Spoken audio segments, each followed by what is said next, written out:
ልትጨርሺ ነው የመጣሽው? አስወጣልኝ! ውጪልኝ! ከዚህ ቤት ውጪ! አስወጣልኝ! ውጪ!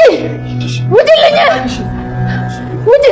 ይቅርታ እስክትለኝ ድረስ እመላለሳለሁ፣ እጠይቃታለሁ። ቤቲ በቃ ሂጂ፣ በእናትሽ ራይድሽን ጥሪና ሂጂ። እዚህ ማምጣት አልነበረብንም። እሱን እኮ ነው የምለው። ይቅርታ ልጠይቅሽ ትፈልጋለች ሲሉኝ እንደማይሆን ነግሬያቸዋለሁ። ለናትም ለትሁትም ከነ ይቅርታዋ ገደል መግባት ትችላለች፣ የራሷ ጉዳይ። አሁን ወደ ዋና ጣቢያ ተመልሰሻል። ጥሩ ለመሆን በሞክርም እድሉን መውሰድ እንችላችሁ። ስለዚህ የራሳችሁ ይሄ መድኃኒትማ ሰውነት ውስጥ ገብቶ ይገልሻል፣ መሞታለች። እናንተ እየሳቃችሁ እኛ እያዘንን አንኖር። እንዴት እሺ ትላታለህ? ብጨቀጭቅህስ? ቆይ አንተን ያሳለፍኩትን ነገር ታውቃለህ? ይገባኛል። ታውቃለህ፣ ከዚህ በፊት ስታሰቃየኝ የነበረውን በሙሉ ነግሬሃለሁ። አታስታውስም? ይቅርታ አድርጊልኝ እናቴ። እኔ እንደዚህ ስሜትሽን ይነካል ብዬ አስቤ አልነበረም። በቃ ይቅር ብለሽ አትከላከያለሽ ብዬ ነበር። በራሴ ወርቆች እየተዋበች እየመጣች እኔ ምን ያህል አስቀያሚ እንደሆንኩ እየነገረችኝ ራሴን ጠልቼ ነበር። ይሄንን ታውቃለህ አንተ? እኔ መቼም ይቅር ልላት አልችልም። ጭካኔዋን ልረሳው አልችልም። ናቲ፣ እመኝ እማዬ፣ ያለ ፍቃድሽ አትመጣም። ደግማ እንደማትመጣ ቆይ በምን እርግጠኛ ሆናለሁ? እሺ አትመጣም እናቴ። በቃ በጣም ይቅርታ። ከመጣች እኔ ነኝ የምወጣው። ተጸጽታ ይቅርታ ልትጠይቃት ነው የመጣችው። ሌላ ያጠፋችው ነገር የለም እኮ።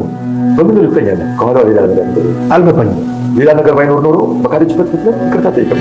ባልሽን አንድ ነገር አሳብ ተውት፣ ከዚህ ቤት ትወጣለህ በይ። እሺ አይለኝ ይልሻል እንጂ ቤት እናትህ ግን እንድትታረቅ ስትነግራት ቢስ ትላስገድድሃታ። አንቺ ትሁት ከዚህ ቤት እንድትወጣ ከረዳሽ እናቴ ይቅርታ ታደርግልሻለች። ለማን ወርደሽ ይቅርታ ጠይቂያለሽ? ገዚህ አካባቢ እንደናት ደግሞ እና እያስፈራራሽኝ ነው።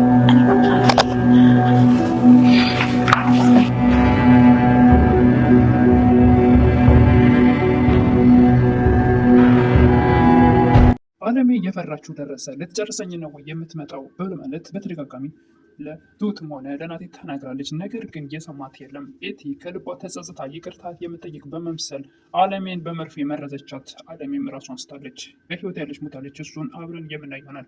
ሰላም ጤና ይስጥልኝ ውድና የተከበራችሁ ለዓለም ሄዳችሁ ኢትዮጵያ ታውንት ናችሁ። እግዚአብሔር ይመስገን ደህና ነኝ።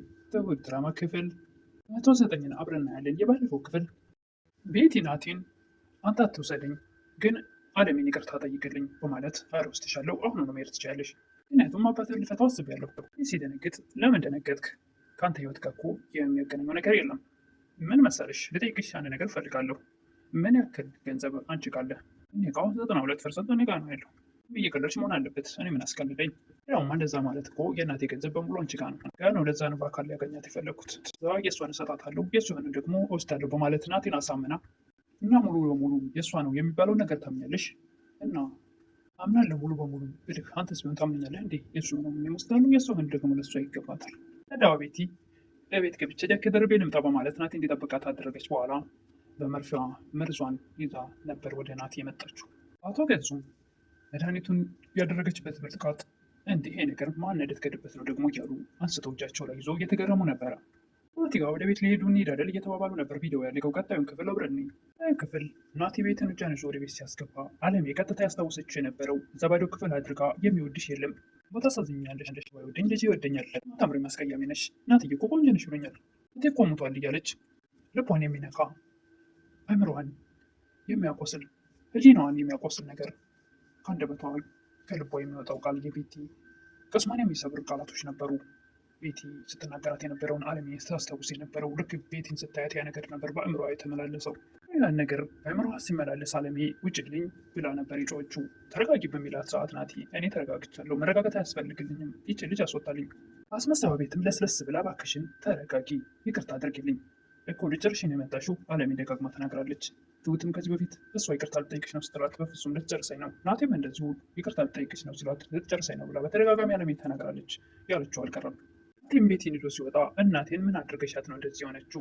አንድ ነገር ልንገርህ አይደለ? እናቴ በጣም ቂመኛ ነች። ቂመኛ መሆን ሲያንስባት ነው። ባሏን ወስደሻል፣ አንድ ክፍል ውስጥ ዘግተሽባት ኖረሻል። ራሴ እናቴን ከገዙ ቤት ስራ ወጣሽልኝ ነው እንጂ ዝም ያልኩሽ ሙሉ በሙሉ ቂሜን ረሷ እንዳይመስልሽ። ያደረኩት መልካም ነገር ስትል ይቅር ልትለኝ ይገባል። እኔ እኮ እሷ ላይ ያደረግሽባትን ነገር የማውቀው ነገር የለም። ደግሞ ይቅርታ እስክትለኝ ድረስ መመላለሴን አልተውም ነበር የቤቲ መልስ። ሰዎቹን አስባ በመልካም ወደ መልካምነት ተመልሳ ተጸጽታ ከልቧ ይቅርታ የምትጠይቅ መስላ ለስለስ በማለት ቤቲ ስራዋን ልትሰራ ለበቀል ተዘጋጅታ እኔም ትሁቴ የድሮዋን አለሜን ነው የምፈልገው ብላ ፀጉሯን አሰራርታ ትፏ ብላ ነበርና ዛሬ አምሮብሻል እያለ አባባ አልነበረምና ቤት ወደ ቤት ሲገባ ምን ዋጋ አለው ብለህ ነው? 5 ደቂቃ ደስታ ሳይቆይ የማልፈልጋትን ወይ ደግሞ ልትገለኝ ስትሞክር የነበረችን ሴት እጇን እየጎተተ ቤት ድረስ ይዟት መጣ። እዚህ ያደርጋል። እቤት ድረስ ይዟት መጣት አልነበረበትም ይባባሉ ነበር አለሜና አባባ።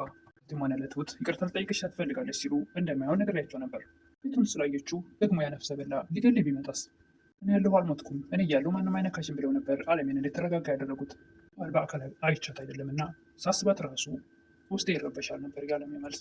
በቃ ተረጋጊ፣ ካሁን በኋላ ናት እዚህ ቤት አያመጣትም፣ ድጋሚ እዚህ አትመጣም፣ አይዞሽ። ቤድም ወደ ቤት ስትመለስ ትሁትን ነበር ያገኘቻትና አለሜ ይቅርታ እንዳላደረገችላት ትናገር ነበረ። ይቅርታ ትልቅነት ነው ስትይ ነበር አይደል? እና ይቅርታ እኮ ለሚገባው ሰው ነው። ቤቲም ከነ ይቅርታዋ ገደል መግባት ትችላለች ትል ነበረ። አሁን እኮ ትክክለኛዋ ቤት ይሆነሻል። እናንተ ጥሩ ለመሆን ብሞክርም እናንተ ግን ልትሰጡኝ አልቻላችሁም። ስለዚህ የራሳችሁ ጉዳይ። ቤቲም ወደ መኝታ ቤቷ በመርፌ ያደረገችውን መድኃኒት ይዛ ይሄ መድኃኒትማ በሰውነትሽ ውስጥ ገብቶ ይገልሻል፣ መሞት አለበሽ እያለች ትዝት ነበር። ለሚም ልጇ ናቲን ቆይ ምን ማድረግ ፈልገህ ነው? እንዴት እዚህ ይዘሃት ትመጣለህ? አንተን ያሳለፍኩትን ስቃይ ታውቃለህ እንዴ? ተረድተዋል? ነግሬህ ነበር እኮ ረሳኸው እንዴ? በራሴ ጌጦች በራሴ ወርቆች እኮ እየተዋበች እየመጣች እኔ ምን ያክል አስቀያሚ እንደነበርኩ ተነግሬህ ነበረ። እንድጠላውም አድርጋኝ ነበረ። የእሷን በጭራሽ ሊቀርላት አልችልም። ጭካኔዋን መቼም አልረሳውም። የመኘኝ በቃ ያለ ፈቃድሽ ሁለተኛ አትመጣም፣ ደግሞ እንደማትመጣ በምን እርግጠኛ ሆናለሁ ትል ነበረ አለሜ። ባባም ናቲን ካለሜ ፊት ዘወር አድርጎ ትልቅ ስህተት ነው የሰራኸው፣ እንዴት እዚህ ታመጣታለህ? እንዲ አባዬ ተጸጽታ እኮ ይቅርታ ልጠይቃት ነው እንጂ የመጣችው ያጠፋችው ነገር የለም። እርግጠኛ ሆንክ ከኋላዋ ሌላ ነገር እንደሌለ ይሉ ነበር አባባ። ትገላት ያሰበችን ሴት ዛሬ ምን ተገኝተው ነው ይቅርታ ልጠይቃት የመጣችው ይሉ ነበር አባባ። ናቲ ተጸጽታ ይል ነበር። ለማንኛውም ከዚህ በኋላ ልንጠነቀቅ ግድ ይላል። እኛም ሰዓት ሊመጡ ይችላሉ። በዚህ ቤት ደግሞ ህፃን ልጅም አለች፣ አለሜም አለች። ምን ቤቴን ካየች በኋላ ሌሊትን መረበሻውን ትቀጥላለች። መተኛት አልቻለችም። በህልሟ እየመጣች አንቺ እብድ ነሽ፣ አንቺ ቆሻሻ ነች፣ ብትታጸሚ አጸጅ እያለች በጣም ለአእምሮ የሚከብዱ ነገሮች ቃላቶች ትናገራት ነበር። እሱም ነበር በአእምሮ እየተመላለሰ መተኛት አልቻለችም ነበር። በህልሟ እየመጡ ገዙም ሆነ ቤቲ አንቺ ገዳይ፣ አንቺ ክፉ ሴት ነሽ ሌላው ነገር በአእምሮ እየተመላለሰ መተኛት አልችል ስትል የሆነ ሰዓት ላይ ብንን ብላ ስትጮህ ልጇ መጥቶ ነበር ያቀፋት። ምን ሆነች ነው? ምን አይተሽ ነው? ያ ክፉ ሰው እስከነ ሚስቱ መጥቶ እያሰቃዩኝ ታየኝ። እናቴ ቅጀት ነው፣ አይዞች ተረጋጊ። እናቴም ጨለማው ሲነጋ ቤቴ ወዳለችበት ወደ አባቱ ቤት ሄዶ እናቴን ለመተኛ ተክቷት እስኪያቃዣት ድረስ ምን ብታደርጊያት ነው ለመጠየቅ አባትን ሄደ ብትጠይቅ አይሻልም? እናትም አለሜን ወደ ድሮ ማንነቷ ለመመለስ እየጣሩ ስለሆነ አባባም ወደ ሱቅ ወስደው ልብስ ልትገዛ ልብስ እያስመረጧት እሷም ደስ ብሏት እሳቸውም ተደስተው ነበር። ቴም አባባ የገዙላት ልብስ ለባብሳ አለሜ ስታያት ይችን አለሜ ነው ፈልጋት ስትላት በጣም ተደስተው ሁለቱም አባባም እንደዚህ ልብሰሽ ወይም ሰው ራት ልጋብዝሽ እፈልጋለሁ እያሏት ተደስተው ነበር። ይህን የሚያሰበችውን ስላሰበች ትሁትና ናቴን እንደ ድሮ አትቆጣጠራቸውም። እንደ ልብ መኝታ ቤት ገብተው ይጫወታሉ። የወደ ወዳቸውን የልባቸውን ያወራሉ። ቤቲ አሁን መልካም ሴት የሆነች ለመምሰል እነሱን ፍሬ ያርጋቸዋለች።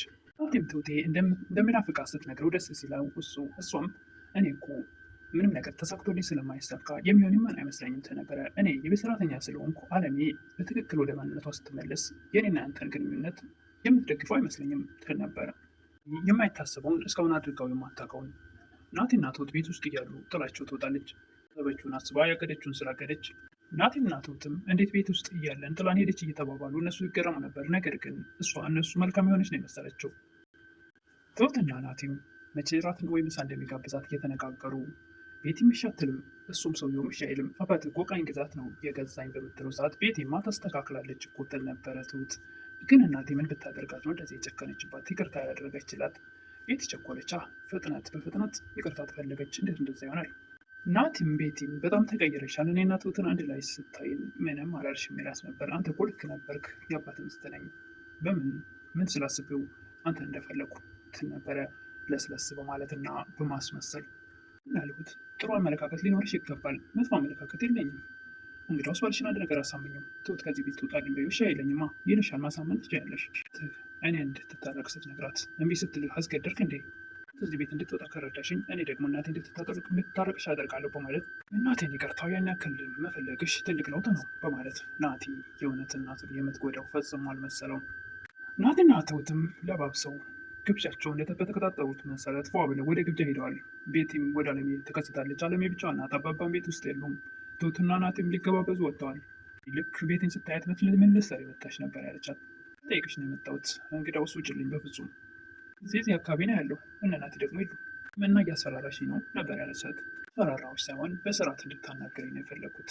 ሰው በመምሰል ይቅርታ ካደረግሽልኝ በኋላ ቡና አፍልቼ እኔ እንጠጣለን፣ ሁሉ ነገራችሁ ደግሞ ሙሉ ነው፣ ሲኒ ዘመናችሁ የተዘጋጀ ነው በማለት ሲኒ በማቀራረብ ወደ አሁኑ ወደ ጉሮሯ ጠጋ ብላ አለሜን በመርዝ ወቅታት ሄዳለች። አለሜ እንግዲህ ማንም የለም፣ ማን ይደርስላት ይሆን? ተዝለፍልፋ ወርቃለች።